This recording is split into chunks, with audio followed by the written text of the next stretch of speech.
प्रभूमध्ये सर्वांना सलाम. सलाम. कणाकणातून कालवरीचा अद्भुत घडला ग्रंथ प्रीतीचा, विश्वासाठी मांगल्याचा गौरव ख्रिस्ताचा, गौरव ख्रिस्ताचा. 2000 वर्षापूर्वी त्या कालवरी टेकडीवर घडलेली एक विलक्षण घटना, तुमच्या आणि माझ्यासाठी आमच्या ख्रिस्ताचं झालेलं बलिदान. अनेक साधनांनी त्याचा अतोनात छळ, क्लेश, निंदा आणि अपमान करण्यात आला. आणि त्या साधनांना जेव्हा येशू ख्रिस्ताचा स्पर्श झाला, त्या साधनांना वाचा फुटली. ती साधनं बोलू लागली. अपूर्वा, मार्विन गजबीन लिखित निर्जीव साक्षीदार या पुस्तकावर आधारित United church of Christ Shirur या मंडळीची लेकरं सादर करीत आहेत नाटिका येशू ख्रिस्ताच्या स्पर्शाने आम्हास वाचा आली. येशू ख्रिस्ताच्या स्पर्शाने आम्हास वाचा आली. या नाटकाच्या भूमिकेमध्ये जे कलाकार आहेत त्यांचा आपण थोडक्यात परिचय घेऊया. साबू मयुरी कांबळे, खुशी शेरे, येशूच्या डोक्यावरील मुकुट रेचल ओहळ, जांभळी वस्त्र अन्विता मिसाळ, वधस्तंभ स्तवन बोर्डे, खिळे अमन अमळनेरी, येशूच्या अंगावरील वस्त्र स्तुती बोर्डे, आंब भरलेला स्पंज तन्मय पाठक, येशूच्या खुशीत भोसकलेला भाला मयुरी कांबळे, रडणाऱ्या स्त्रिया रेचल मिसाळ, सृष्टी मिसाळ, रोमी शिपाई आकाश कांबळे आणि येशूच्या भूमिकेत तन्मय शिंदे. या नाटकाला गीतबद्ध आणि गीतांची साथ देत आहेत श्री वसव बोर्डे आणि नाटकाचं दिग्दर्शन श्री वसव ओहळ. पाहुयात नाटिका येशूच्या स्पर्शाने आम्हास वाचा आली. येशूच्या स्पर्शाने आम्हास वाचा आली.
त्याला माहित होतं मी ज्याला मारत आहे जो कोणी साधा सुद्धा मनुष्य नाही, तर तो देवाचा, जिवंत देवाचा एकुलता एक पुत्र आहे. त्याने फटके एवढ्यांसाठीच खाल्ले की जेणेकरून त्याने खाल्लेल्या फटक्यांद्वारे तुम्हाला आरोग्य मिळावे.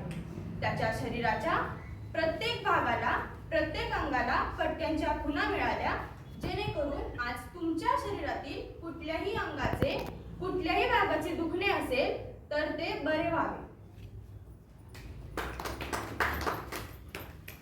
39 फटके मारून झाल्यानंतर शिपायांनी मला म्हणजेच या काट्यांच्या मुकुटाला त्याच्या डोक्यावर चढवलेच नाही तर अक्षरशः रुतवले. मी त्याच्या डोक्यामध्ये, त्याच्या टाळूमध्ये, त्याच्या कवटीमध्ये अगदी रुतून बसलो होतो.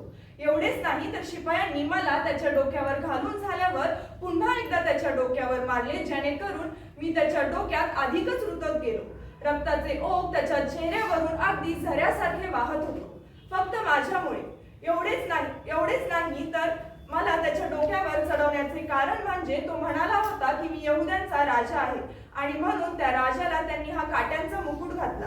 पण मला तर माहित होतं की तो खरंच फक्त यहुद्यांचाच नव्हे तर सर्व सृष्टीचा राजा आहे. तो तर या वैभवशाली मुकुटाचा राजा आहे. त्याच्या डोक्यावर तर विजयाचा मुकुट असायला हवा, पण त्याने फक्त आम्हासाठी हा काट्यांचा मुकुट स्वीकारला. आज तो हा काट्यांचा मुकुट घालून जात आहे, पण तो पुन्हा विजयाचा मुकुट घालून येणार आहे. तो पुन्हा येणार आहे. काट्यांचा मुकुट डोईवरी, रक्षाची उभार हिमावरी, अवजड वदसंभ कार्यावरी,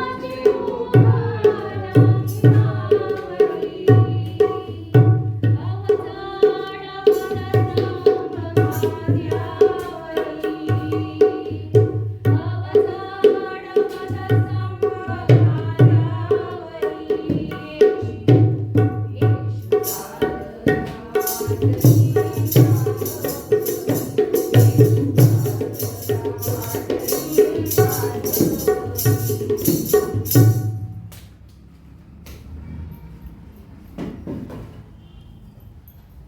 जेव्हा त्याला काट्याचा मुकुट घालण्यात आला त्यानंतर त्यांनी त्या निष्पाप ख्रिस्ताचे कपडे ओरबाडून काढले व त्याच्या रक्तबंबा शरीरावर मला चढविले. त्या निर्दोष रक्ताने मी पूर्णपणे भिजून गेलो. तो राजा आहे असे बोलला म्हणून त्याला हिणविण्यासाठी, त्याची थट्टा करण्यासाठी त्या शिपायांनी त्याच्यावर काट्याच्या मुकुटाला आणि त्यासोबत मला चढविले. पण त्यांना हे माहीत नव्हते की त्या सर्व पापी जनांना नीतिमत्वाचे वस्त्र तो देणार आहे.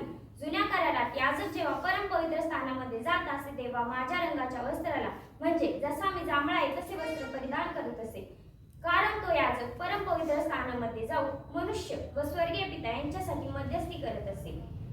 त्या शिपायांना हे कळालेच नाही की मला म्हणजे या जांभळ्या वस्त्राला परिधान करून माझ्यावर त्या निष्पाप कोकराचे, त्या निष्कलंक ख्रिस्ताचे रक्त लावून ख्रिस्त त्यांच्यासाठी, त्या पापी लोकांसाठी व तुमच्यासाठी त्या पित्याकडे मध्यस्थी करावयात जात असे. मला घालून त्यांनी त्या राजांच्या राजाची, प्रभूंच्या प्रभूची, त्या महान याजकाची खिल्ली उडली, त्याची चेष्टा केली, त्याला चपडा मारिला. एवढेच नव्हे तर त्याच्यावर थुंकले, पण त्या ख्रिस्ताने ते सर्व सहन केले आणि याचा साक्षीदार मी आहे. एवढे करून झाल्यावर त्यांनी पुन्हा मला त्याच्या शरीरावरून ओरबाडून काढले. त्याचे रक्त, त्याच्या छिन्न बिछिन्न झालेल्या शरीरावरील मांसाचे तुकडे मात्र तसेच मला लागून राहिले, ते तसेच मला लागून राहिले. मी वधस्तंभ होय, मीच तो वधस्तंभ ज्याने संपूर्ण मानव जातीचा इतिहास बदलून टाकला. माझी ही 2 लाकडं साधीसुधी नाहीत, तर त्या परस्पराच्या पुत्राने मला येरुशलेम ते गुलगुता टेकडीपर्यंत वाहिले. माझे वजन 150 किलो, माझी लांबी 15 फूट तर रुंदी 8 फूट होती. तरी त्या ख्रिस्ताने स्वतःच्या जखमा झालेल्या, रक्तबंबा झालेल्या पाठीवर मला वाहिले. तो मला घेऊन चालता 3 वेळा ठेचकवून पडला, परंतु त्या चापाच्या फटक्यांनी त्याला पुन्हा उठविले. त्याचा हा प्रवास कधी संपेल असे मला झाले होते, कारण त्याचा त्रास तो मला पाहवत नव्हता. तो दमला होता, माझे एवढे ओझे वाहून तो थकला होता. तेव्हा पुर्णेकर शिमोन ह्या इस्माने थोड्या कालावधीसाठी त्याच्या बदली मला वाटले. मला लागलेले त्याचे रक्त शिमोनाच्या अंगाला देखील लागले. मला वाहून नेत असताना कित्येक जण त्याची चेष्टा करीत होते तर कित्येक जण दूर पडून शोक करीत होते. मला फक्त चोरांनी, लुटारूंनी, गुन्हेगारांनीच वाहून नेले होते. पण आज मात्र गोष्टच वेगळी होती. जो मला वाहून नेत आहे तो पूर्णतः निष्पाप, निरपराध, बेगुन्हा आहे. त्याने मला इतकेसाठी पाहिले जेणेकरून तुम्हा सर्वांची पापे, अपराधांची क्षमा व्हावी आणि तुम्ही त्या स्वर्गीय पित्यासमोर निष्पाप व निष्कलंक व्हावे. मला आज तुम्हाला सर्वांना एकच प्रश्न विचारायचा आहे. जसे त्या निष्पाप ख्रिस्ताने तुमच्यासाठी मला वाहिले, तसे तुम्ही देखील त्या पौलाने सांगितल्याप्रमाणे त्याच्यासाठी मला रोज वाहाल का? रोज वाहाल का? Oh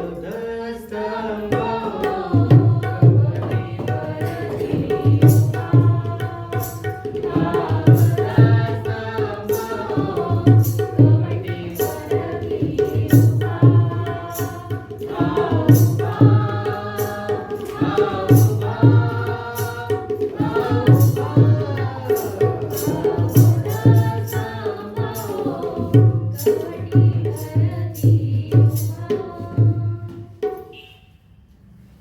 गुलगुता टेकडीवर पोचल्यावर शिपायांनी वधस्तंभ वाहिला व ख्रिस्त तिथं पोचल्यावर त्याला त्या वधस्तंभावर झोपविले, कारण ते आता मला म्हणजे या खेळांना त्याच्या दोन्ही हातां व पायांमध्ये खेळणार होते.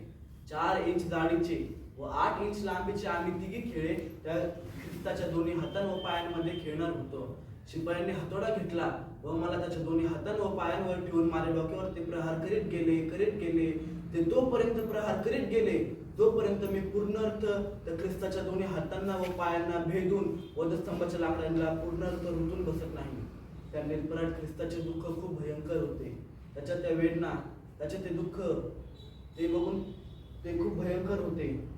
आणि तो निष्पाप कोकरू तुमच्यासाठी बळी चढत होता, फक्त आणि फक्त तुमच्यासाठी. तुम्हाला लहान सुई जरी टोचली तरी फक्त आणि फक्त तुमच्यासाठी तो निष्पाप कोकरू बळी चढत होता. माझे हे व्रण, माझ्या या खुणा, माझे हे मरण त्या ख्रिस्तासोबत सार्वकालिक राहणार होते, कारण तुमच्यातील कित्येक थोमासारख्या विश्वासीन लोकांना माझे हे मरण उदाहरण दाखल होते. आम्ही ख्रिस्ताच्या शरीरावरील कपडे, त्याची वस्त्रे त्याच्या निर्दोष रक्ताने न्हाऊन ओले चिंब झालेलो आम्ही. त्याच्या त्या शरीरावरील प्रत्येक जखमाचे साक्षीदार आहोत. त्याच्या त्या जखमांना, त्या व्रणांना आमच्या इतकं जवळून कोणीच पाहिलं नसेल, कोणीच अनुभवलं नसेल. जेव्हा त्या ख्रिस्ताला त्या क्रूसावर खिळलं गेलं तेव्हा चिठ्ठे टाकून आमची वाटणी झाली. का तर दाविदाने लिहिलेला शास्त्रलेख पूर्ण व्हावा यासाठी. त्या रक्तबाबळ ख्रिस्ताची नग्नता सर्व यरूशलेमकरांनी पाहिली. या यरूशलेममध्ये त्याचे स्वागत वस्त्रांच्या पायघड्यांनी झाले. आज त्याचेच वस्त्र काढून त्यांना वाटून घेण्यात आले व त्याची नग्नता सर्वांसमोर उघड करण्यात आली. ज्या स्त्रीची वस्त्रे 12 वर्षापासून रक्तस्रावाने घाण होत होती, त्या स्त्रीने विश्वासाने आम्हाला या ख्रिस्ताच्या शरीरावरील वस्त्रांना स्पर्श करून आरोग्याचा स्वीकार केला होता. जेव्हा आम्ही त्या ख्रिस्ताच्या शरीरावर होतो तेव्हा त्याचे अद्भुत आणि विलक्षण सामर्थ्य आम्हा निर्जीवांमध्ये देखील उतरत होते. किती त्याची ती महती, किती अद्भुत त्याचे ते सामर्थ्य. तो नग्न झाला केवळ ह्यासाठीच की तुमची पापांची घाणेरडी नग्नता झाकून तुम्हाला नीतिमत्वाचे वस्त्र द्यावे, ते नीतिमत्वाचे शुभ्र वस्त्र द्यावे. ख्रिस्त सख्याला आनंद चढले, दीन किरावर कंठ चिरिले.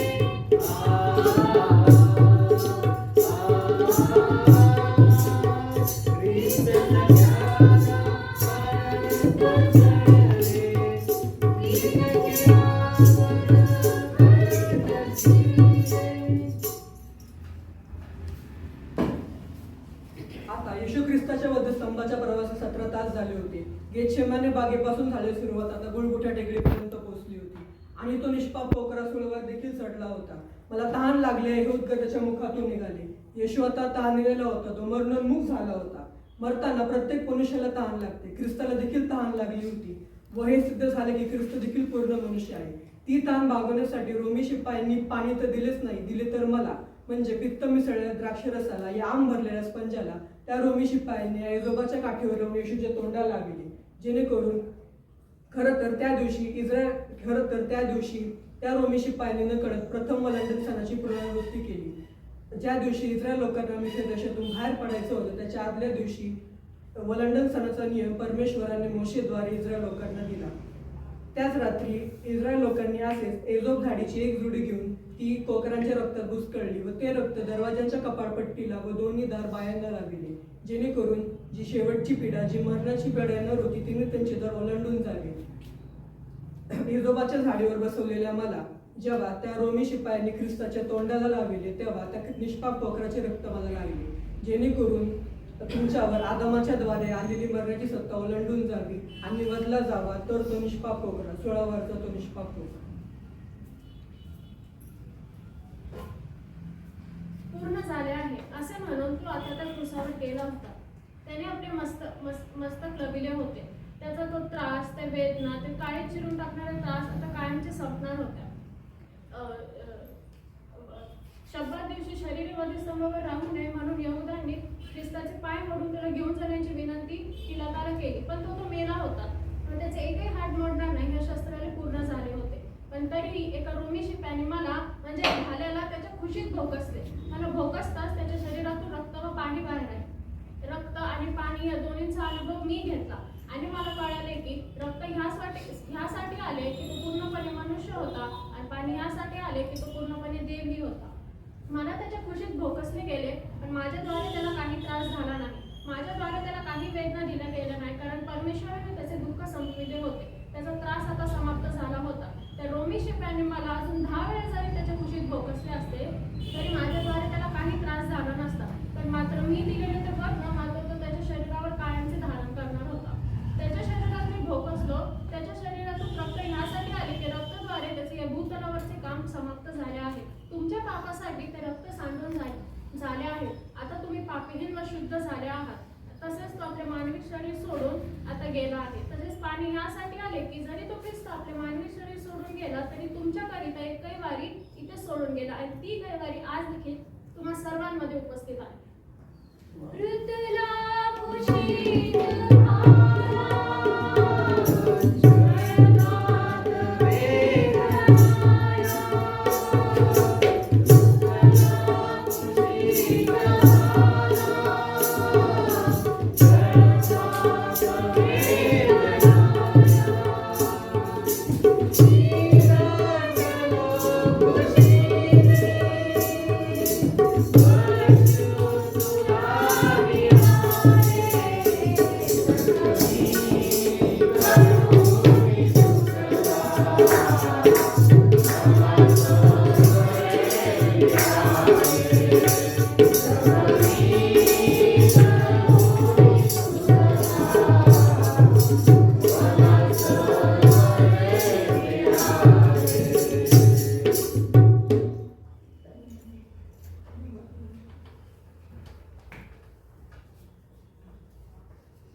तर अशी ही बालकांनी सादर केलेली नाटिका येशूच्या स्पर्शाने आम्हास वाचा आली, येशूच्या स्पर्शाने आम्हास वाचा आली.